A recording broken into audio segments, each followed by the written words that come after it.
El día que don Harold Langford desgarró mi carta de ascenso, delante de todo el piso ejecutivo, el ruido del papel rasgándose fue más fuerte que cualquier palabra que soltó después. Sostuvo los pedazos con 2 dedos y me miró fijo. Esta carta ya no vale nada, anunció. El puesto de vicepresidente se lo queda a mi hijo.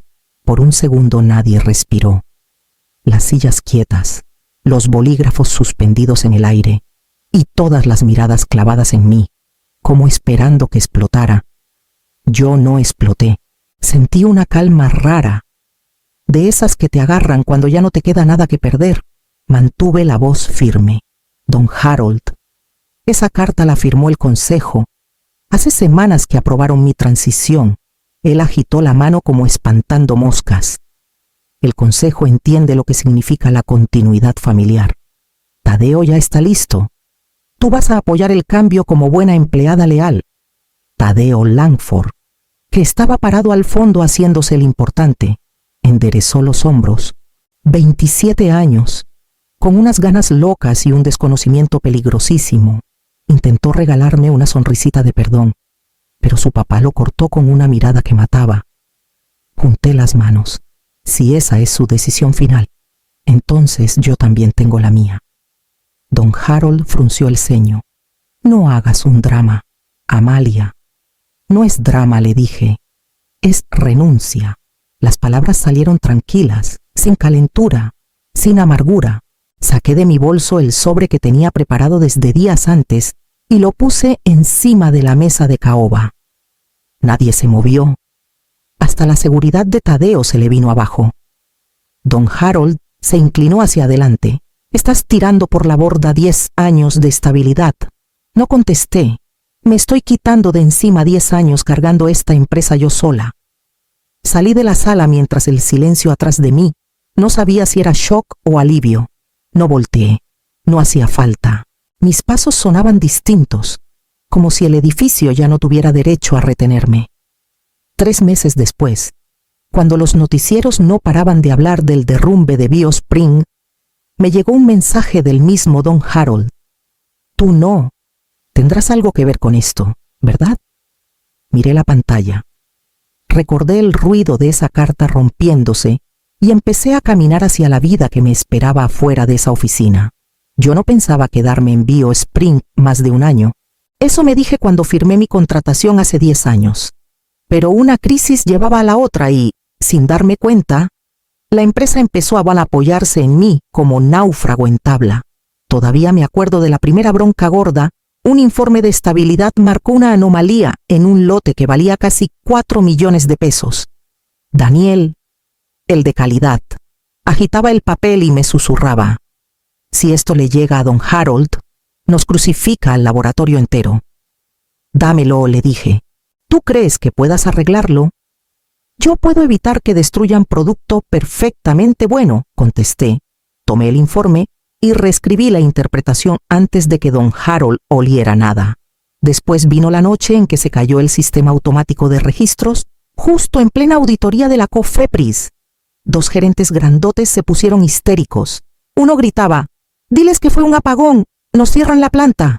Idiota, le contesté, «Apártense. Yo reconstruyo los registros a mano. Trabajé toda la noche». Al día siguiente firmaron el paquete sin leer una sola línea. Con los años, eso se volvió rutina.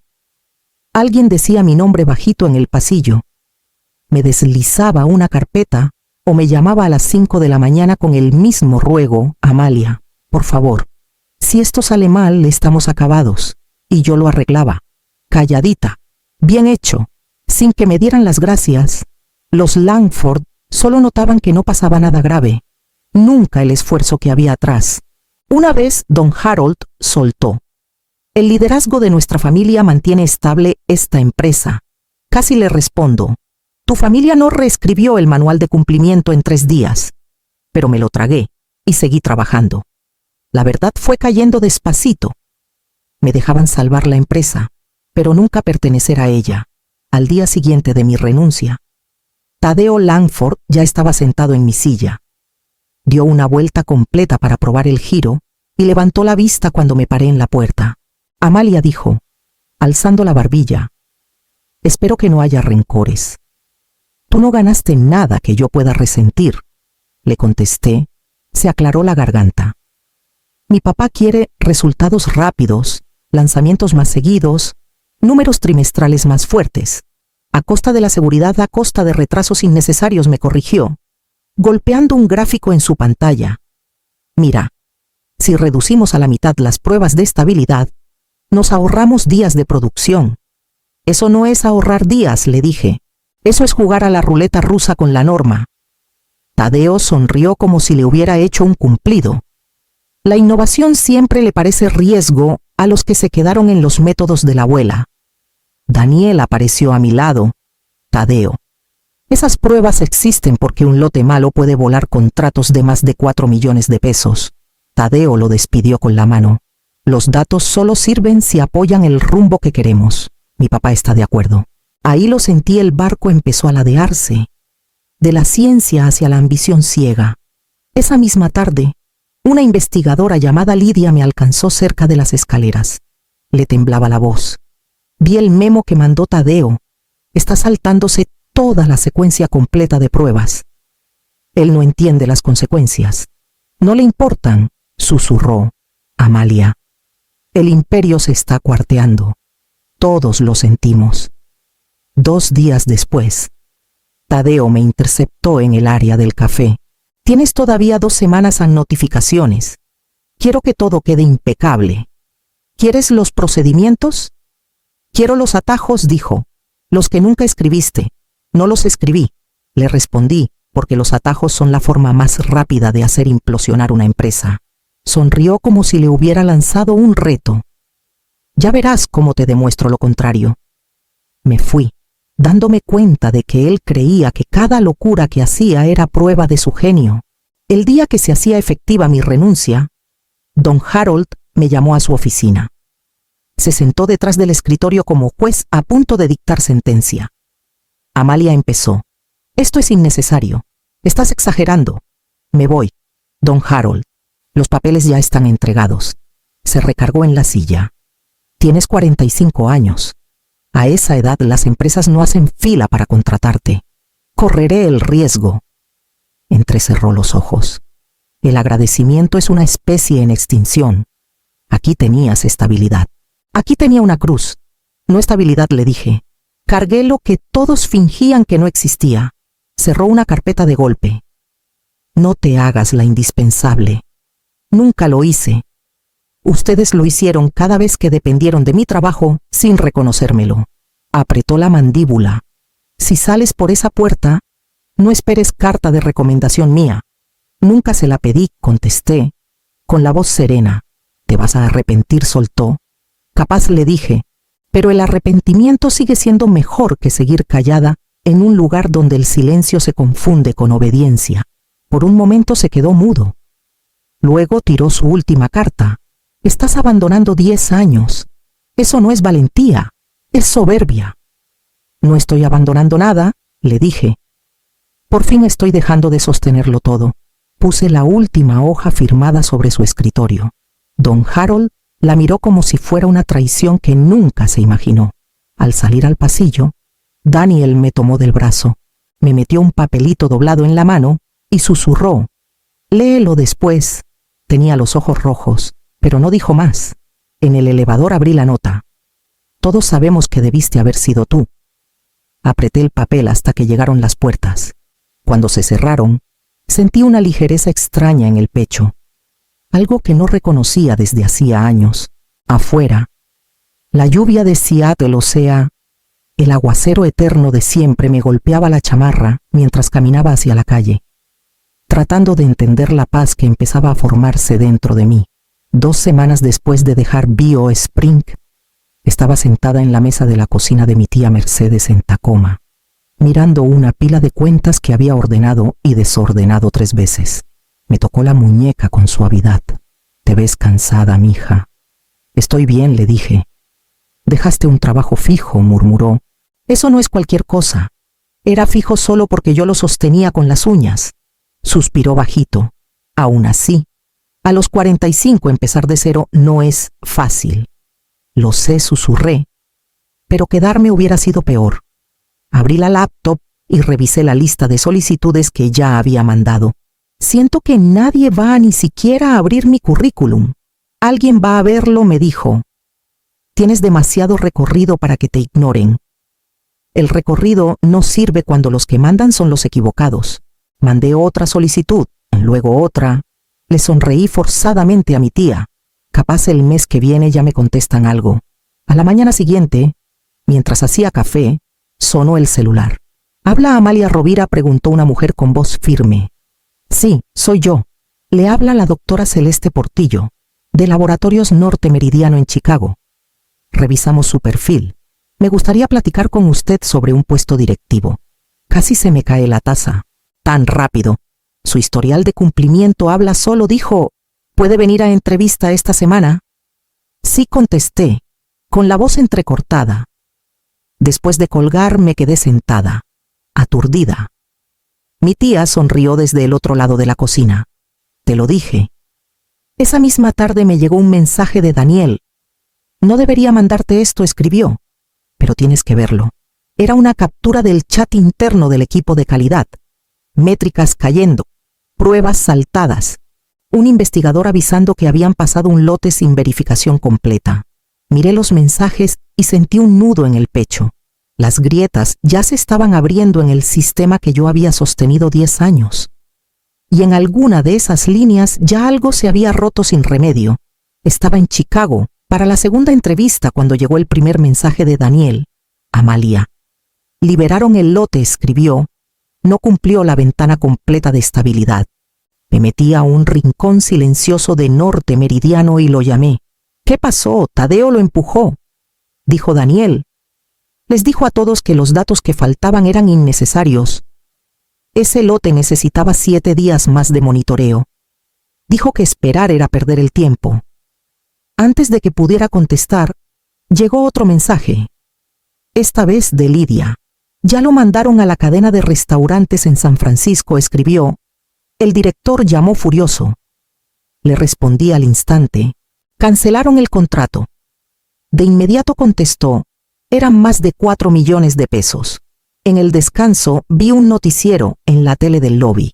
Una reportera decía, empleados anónimos de BioSpring aseguran que la nueva dirección está apresurando aprobaciones y brincándose controles de seguridad. El corazón se me cayó al piso. La voz siguió. Las fuentes señalan directamente al nuevo vicepresidente por anular protocolos internos. Esa noche Daniel volvió a llamar. ¿Te acuerdas del reporte de desviación térmica de hace 2 meses? Sí, el que marcamos como recurrente. Tadeo borró el registro de alertas. Dijo que era falla técnica y nos ordenó no mencionarlo con don Harold. Borrar registros es causal de clausura, le dije. Lo sé, susurró, pero aquí nadie puede pararlo. Lleva el apellido como escudo. Escuché voces atrás, nerviosas, urgentes. Daniel, encontraron otra desviación, dijo. Esta es grave. Si la ignoran, en la próxima carga la van a ver los de la COFEPRIS. ¿Y don Harold qué dice? Nada respondió. Hace como que todo está bien. Cerré los ojos. Escuchaba en la voz de Daniel el mismo sonido que hace una casa antes de derrumbarse. Apenas crucé el lobby del hotel cuando mi celular explotó de llamadas. La voz de Daniel temblaba. Amalia. Ya están aquí los de la COFEPRIS. Lanzaron inspección total. ¿Qué lo detonó el lote que Tadeo sacó temprano? La cadena de restaurantes puso denuncia formal. Pidieron todos los registros del último trimestre. A lo lejos se oían gritos. Alguien gritaba. Saquen todos los reportes de desviación. ¡Ya! Daniel susurró. Falta la mitad de los logs. Los auditores ya se dieron cuenta. 1 hora después me llamó Lidia desde su coche. Sacaron retiro. Clase 2 dijo, están jalando toda la línea. Don Harold está gritando con el consejo. ¿Y Tadeo cómo está mal? Su nombre sale en el reporte preliminar. Mientras hablábamos, la tele del hotel transmitía noticias de última hora. Subí el volumen. Una reportera decía, las acciones de BioSpring cayeron más de la mitad en una sola tarde. Fuentes internas culpan directamente a la supervisión de la familia Langford por violaciones repetidas a protocolos. Otro segmento. Una grabación filtrada revela al director general Harold Langford ordenando acelerar aprobaciones cueste lo que cueste. El celular vibró otra vez. Daniel sacaron a don Harold del ala ejecutiva escoltado. Los del consejo están en shock. 3 clientes acaban de romper contratos. Y Tadeo intentó negarlo todo. Pero los inspectores recuperaron los archivos borrados. Alguien los rescató. Su respiración temblaba. Esto es el fin. Amalia, esa noche, el periódico de Seattle sacó en primera plana El imperio Langford se derrumba desde adentro. Me quedé sentada sola al borde de la cama del hotel, escuchando cómo esas palabras retumbaban en el cuarto, mientras la noticia corría por todos los canales. La verdad ya no era callada, ya no era secreta, ya no era mía para cargar. Acababa de colgar una llamada de seguimiento con la doctora Celeste cuando volvió a vibrar el celular. El nombre me congeló. Harold Langford. El mensaje llegó en 3 líneas cortas. Tú no. Tendrás algo que ver con esto, ¿verdad? Lo miré un rato largo y contesté cuando volvió a llamar. Su voz sonaba rota. Amalia, escúchame. Esto está inflado. Los auditores se están pasando. Los medios lo tuercen todo. Mantuve el tono parejo. ¿Qué necesita de mí, don Harold? Necesito saber, dijo, si hablaste con alguien, si dijiste algo de cómo operábamos. No hablé con nadie, contesté. ¿Y esperas que te crea? Espero que recuerde que pasé 10 años arreglando problemas que usted nunca vio. Respiró fuerte. El consejo amenaza con sacarme para siempre. Hablan de negligencia criminal. Ese es asunto suyo. Y del consejo le dije. Tú conocías el sistema Ciceo. Sabías exactamente dónde pegar si querías dañar la empresa. Nunca quise dañar la empresa, le respondí. Quise dejar de ser la única que evitaba que se cayera a pedazos. Por un momento ninguno habló. Luego su voz se volvió delgada, quebradiza. Tadeo dijo que estabas enojada, que te sentiste humillada. Lo estaba, contesté. Pero la humillación no es sabotaje. Es simplemente la verdad saliendo a la luz. Amalia. Por favor, susurró. Dime que tú no provocaste esto. No hice nada, le dije. Y con eso bastó. Soltó un suspiro roto. Si te hubieras quedado, si me hubiera quedado, lo interrumpí. Usted seguiría ignorando cada advertencia que le di. Nada sería distinto. Se oían voces de fondo, miembros del consejo, abogados, alguien gritando por los logs borrados. La voz de don Harold se fue apagando hasta un murmullo tembloroso. Nunca pensé que se vendría abajo así, dijo. Colgué sin contestar. Dejé el celular en la mesa y dejé que el silencio se acomodara como sentencia final. 2 días después de esa llamada, Daniel me buscó otra vez. Lo sacaron, dijo. El consejo votó unánime. Don Harold ya no tiene ni voz ni voto. Nada. Apreté el teléfono a la oreja, y él cómo lo tomó. Decía que sin él no podían manejar la empresa. Respondió Daniel. Nadie le creyó. Esa misma tarde llamó Lidia también. Tadeo renunció, dijo. Le dijo al consejo que nunca estuvo preparado para el puesto. Lo dijo textual. Y la investigación admitió que borró los registros de desviación. Quedó grabado en actas. Van a entregar todo a los federales. De fondo se oía otra voz. La familia está vendiendo la casa de Polanco para pagar las multas. Lidia bajó la voz. Toda la dinastía se está derrumbando. Amalia, primos, tíos, todos los que tenían acciones están corriendo a salvar lo que puedan. Esa noche, un reportero en la tele resumió con la crudeza que solo da la noticia local. Los Langford construyeron Bio Spring como un reino. Hoy ese reino se hizo polvo por su propio peso. A la mañana siguiente estaba sentada en una banca afuera de Norte Meridiano en Chicago, cuando apareció la doctora Celeste a mi lado. Estás callada, dijo. Supe las decisiones finales, contesté. Asintió. Me imaginé. La gente habla cuando cae un imperio. No quería que terminaran así, le dije. Tú no lo provocaste, respondió. Los sistemas hechos de ego se caen solos. Los hechos de competencia aguantan. Me entregó una carpeta. El puesto del que hablamos es tuyo, Amalia. Necesitamos a alguien que sepa cómo evitar que una estructura se rompa. Tu experiencia es exactamente lo que este lugar requiere. Abrí la carpeta y leí despacio el título: Directora de Sistemas de Calidad. No es premio de consolación. Añadió: es donde siempre debiste estar. Cerré la carpeta y dejé que la oferta se asentara dentro de mí, pesada y firme. De una forma que no se parecía en nada al pasado del que me había ido. Mi primera semana en Norte Meridiano fue como entrar al mundo que siempre soñé dentro de esta industria. La segunda mañana, una técnica joven llamada Mara se paró junto a mi escritorio.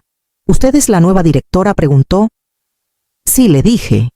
¿En qué te ayudo?, dudó un segundo y luego soltó. Nos dijeron que usted de verdad explica las cosas. Los otros directores no. Siéntate, le dije. Empecemos por lo que más te asusta. Se rió nerviosa. Todo me asusta lo mismo. Perfecto, le contesté. Entonces estás lista para aprender. Al final del día regresó con un chorro de preguntas y una seguridad que no traía en la mañana. Cuando se fue, la doctora Celeste apareció en mi puerta. Causaste buena impresión, dijo. Solo le enseñé lo que a mí nadie se tomó la molestia de enseñarme. Contesté. Por eso te contratamos, respondió. Esa noche recogí a mi tía Mercedes y nos fuimos a caminar a la orilla del lago.